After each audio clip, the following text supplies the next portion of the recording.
हम लोग अपनी वालदा को पाशी कहते थे। पाशी और बजिया का रिश्ता माँ बेटी के बजाय दोस्ती में तब्दील हो गया। दोनों के शौक़ एक से थे, लिखना पढ़ना और अपने आंगन में लगे हुए पौधों की देखभाल करना। हर आने वाले को देख के खुश हो जाना और उसके जाने के बाद एक दूसरे से पूछना, ये कौन थे। अपनी बहन के बारे में कुछ कहना आसान भी है और मुश्किल भी। जो लोग अच्छे लगते हैं उनकी तारीफ़ कर देना दुनिया का सबसे आसान काम है। और बजिया को तो सभी अच्छा और अपना समझते थे। अहमद शाह साहब को बजिया पर बात करने के लिए किसी ऐसे शख्स को बुलाना चाहिए था जिसको कोई ना जानता हो और सिर्फ वो बजिया को जानता हो।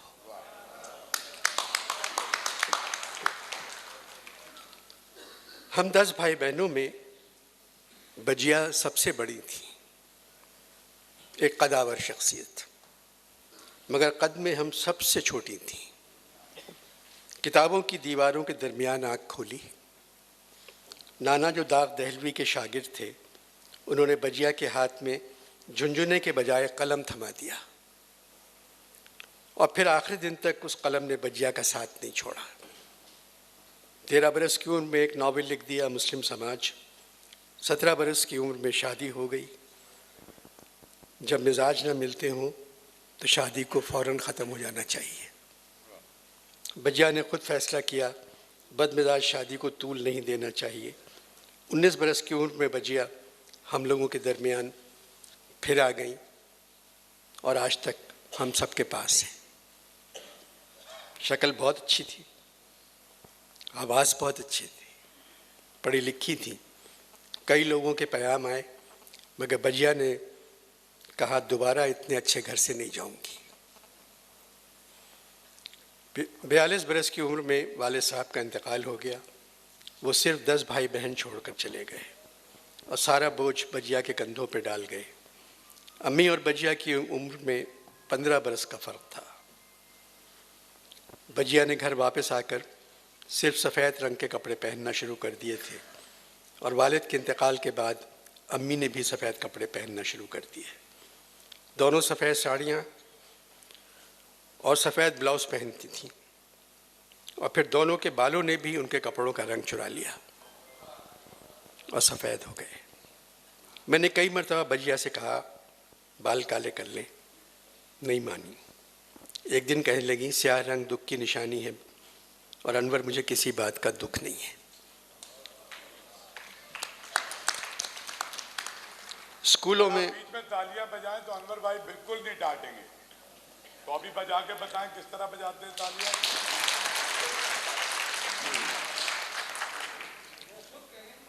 स्कूलों में पढ़ाना शुरू कर दिया और घर में आमदनी का सिलसिला शुरू हुआ। तस्वीरें बहुत अच्छी बनाती थीं, कढ़ाई का शौक़ था। जहरा आपा ने शायरी शुरू कर दी थी। अहमद भाई को पढ़ने का शौक़ था। बजिया की तनख्वाह इतनी थी कि सिर्फ अहमद भाई पढ़ सकते थे। वो सरकारी अफसर बन गए, ख़ानदान के सबसे काबिल आदमी। जिस दिन उनका इंतकाल हुआ उनके साथ पलंग पर दीवान हाफिज़ था। बजिया ने रेडियो के लिए भी लिखा और टेलीविज़न के लिए भी। बजिया की अपनी ज़िंदगी में एक रख रखाव और सलीक़ा था और वही उनकी तहरीरों में भी आया।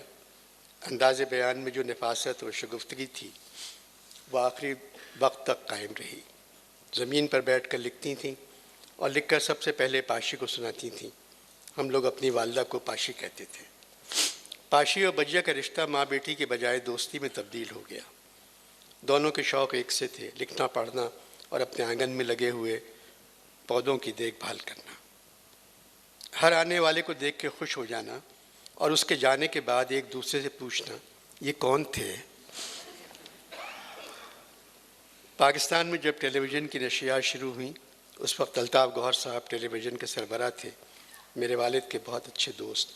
उन्होंने बजिया को इस्लामाबाद बुला लिया और इस्लामाबाद में बजिया, जहरा आपा और माजिद भाई घर रहने लगी।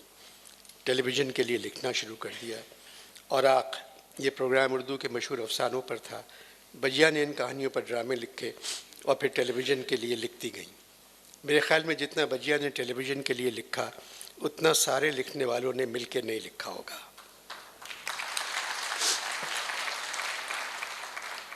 पाशी के इंतकाल के बाद बजिया अधूरी रह गई थी।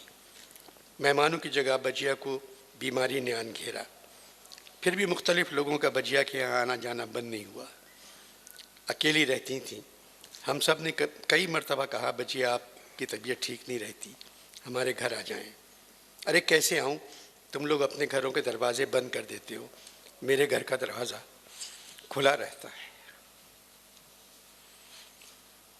बजिया का अपना कोई घर नहीं था।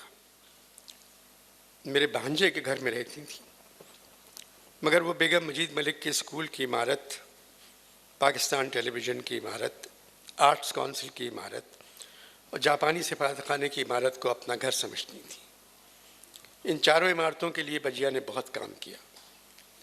हम लोग बहुत समझाते थे कि आप घर पे रहा करें, तो कहती थी अकेलेपन से छुटकारा हासिल करने के लिए मेरा मसरूफ़ रहना बहुत ज़रूरी है। बजिया की अपनी कोई औलाद नहीं थी, जिसकी वजह से उन्होंने हर इंसान को बेटी और बेटा कहना शुरू कर दिया। वो M.F. हुसैन को भी बेटा कहती थी, इंतज़ार हुसैन को भी बेटा कहती थी। एक दिन अर्दशेर काउसजी बजिया के घर आए। बजिया ने उठकर अर्दशेर के सर पे हाथ रखा और कहा, कैसे हो बेटे? अर्दशेर ने बजिया से कहा, तुम साला एकदम पोप क्यों बन जाता है?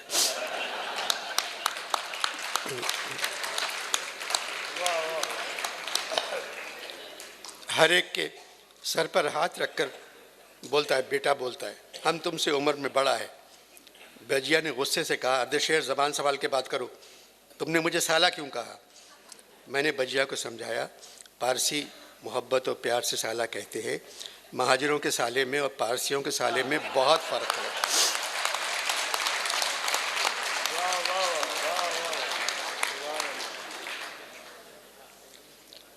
हम भाई बहनों ने अपनी अपनी ज़िंदगी में जो भी कदम उठाया, बजिया की सरपरस्ती और मोहब्बत हमको हासिल रही। बीमारी के बाद बजिया ने लिखना छोड़ दिया था। एक दिन मैं उनके घर गया तो खामोश बैठी थी। मैंने कहा, बजिया आपने लिखना क्यों छोड़ दिया?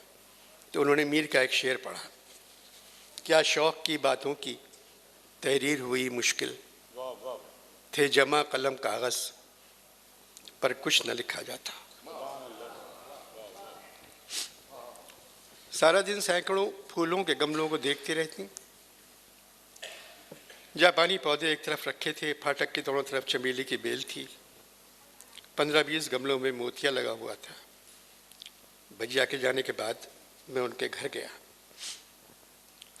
सारे फूल नाराज़ लगे, बेलें खामोश नजर आईं।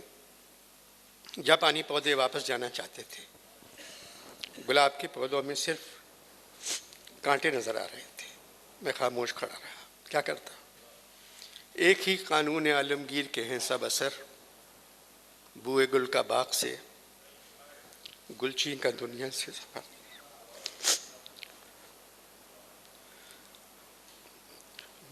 बजिया के पास मोहब्बत थी, किताबें थीं और पौधे थे। किताबें गालिब लाइब्रेरी को दे गई, पौधे भाई बहन ले गए और मोहब्बत शहर वालों में तकसीम कर दी। शुक्रिया।